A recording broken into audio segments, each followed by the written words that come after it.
Mr Speaker. Craig Foss, the Honourable. Thank you, Mr Speaker. Well, on the day of Shane Jones' valedictory, the Greens have just given us two speeches of exactly why he's leaving a potential Labour Greens government. An absolute prime example of a party over there with policies which are anti-growth, anti-jobs, under the guise of some nice green environmental wording, actually are so far to the left, are so devolutionary for our aspirations of the country, I don't know where to start. We note that the Greens version, if they did the budget, there would be printing presses involved, because that's how they would find the money. They would get a printing press out and print money. They are against water storage and irrigation schemes across the country, not just the example they were talking about there. They are against oil and gas exploration around our country. They live in this conspiracy land. How to solve the housing problem, their issues? Well, I remember Materia Ture talking about crashing down the equity that people have in their existing homes. They want to do a green investment bank. Where's the capital for this bank coming from? The printing press, domestic savings, there's a wee problem there, or offshore savings from evil foreign lenders to New Zealand? Where are they coming? They have the audacity to talk about bringing tourists here and then anti-fossil fuels. How are the tourists going to get here, I do wonder? They talk about jobs in the region, such as Hawke's Bay, yet they rally against free trade agreements where for an exporting region such as Hawke's Bay, a country such as New Zealand, they rally against them, and yet they talk about jobs in the regions. Where were they when they were talking about water standards? Where were they when they were supporting the previous Labour government to help modernise New Zealand's freshwater standards, bring minimum standards in? Where were they when we needed standards for around oil exploration off our shores, Mr Chair? Mr Speaker, I do note my colleague, Mr Shane Jones' valedictory tonight. What an excellent speech and what an entertainer. And I'm quite sure, just quietly, some of the members opposite will probably go, ooh, maybe we made the wrong decision. But on a personal note, Mr Speaker, I will miss Mr Jones. I do count him as a parliamentary friend. And I do acknowledge we had a couple of great times together, particularly on our US trip together as part of the New Zealand-US Friendship Society, the parliamentary rugby team, but particularly on Financial Expenditure Committee. We had a lot of fun. But Mr Chair, actually Mr Jones is not the only person shunning Labour. He's not the only person leaving Mr Cunliffe and Labour, because up in Wairarapa, Tuki and Napier, all three of those Labour candidates are actually refusing to go on the Labour list. They are refusing to go on the Labour list. Why? How can that be? Which of Labour's policies must they not want to be party for? Perhaps it just goes way back to Mr Cunliffe's sacking of the Hawke's Bay DHB.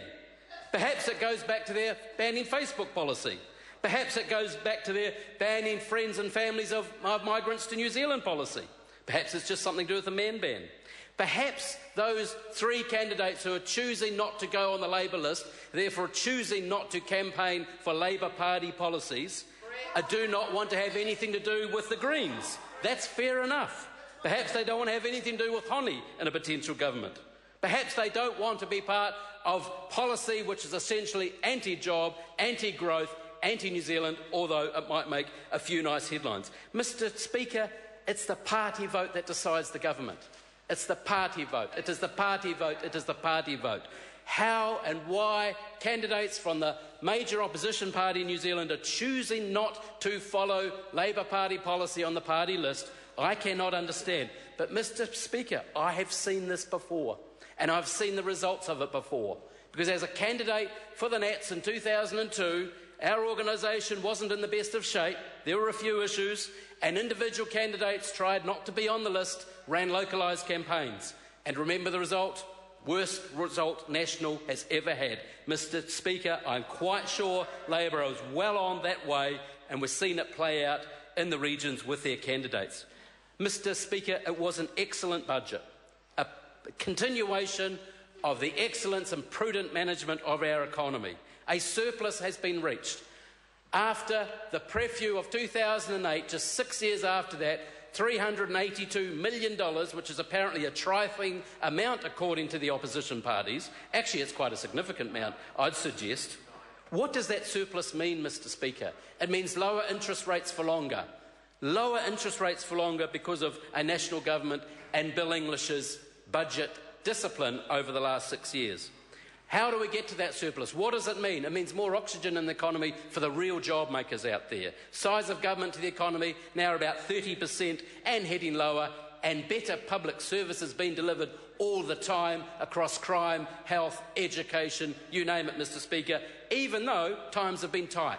That's how you do things better, Mr Speaker. That's how you deliver better outcomes. It is curious that Mr Parker, the Labour finance spokesman, says Labour would have got to surplus anyway. How would have they done that with the decade of deficits forecast in 08 with their existing policies? They're voting against every single measure of reform and cost saving and budget leading up to this surplus. How could have Labour got to surplus if they voted against all those things and the various policies they seem to be rolling out now? It is quite curious. Another curious thing, Mr Cunliffe in his speech talked about Labour charging and targeting full employment. Fair enough, aspirational goal, but then not long after that he said we are targeting 4% unemployment. Not full employment, 0, 4%. Contradictory. What's he up to? I don't know. Mr Speaker, the surplus is very good for our families, our country, our exports. I do note, Mr Speaker, just to talk quickly about my broadcasting portfolio, because I note the opposition spokesman spoke and actually didn't even mention broadcasting. I was quite surprised about that. A very good announcement today, Mr Speaker, where over 500,000 hours of New Zealand television archives will be transferred from Television New Zealand into MCH and DIA to be made accessible to New Zealanders online.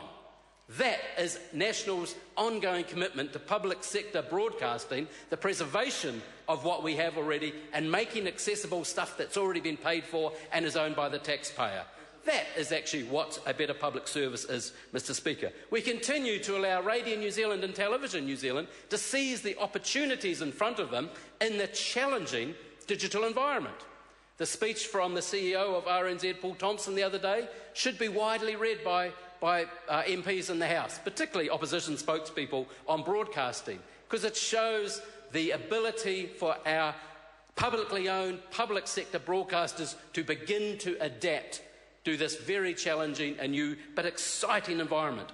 Because where's Labour's position on this? This is what Labour, probably the Greens will probably be worse. Labour, Mr Speaker, want to control what you watch, when you watch, how you watch. That's what they do. They're stuck in the NZBC1 model, Mr Speaker. They talk about building a new channel, for goodness sake, when the entire world is moving away from traditional channels because it is about content, content, content, content. We should be blind to how it's delivered as long as it's produced and got out there and Kiwis can access it, Mr Chair. And how would Labour pay for this new channel? Well, they're putting a levy, apparently. They're putting a levy on ICT providers, i.e. internet companies. Internet providers in New Zealand will be taxed. Labour goes back to its natural position of it's moving, we should tax it. Let's ban Facebook as part of that and tax the internet within New Zealand to pay for the traditional mode of broadcasting to build this new Labour channel they're talking about. Absolute madness, Mr Speaker. Absolute madness. Labour are very much in a broadcasting NZBC time warp.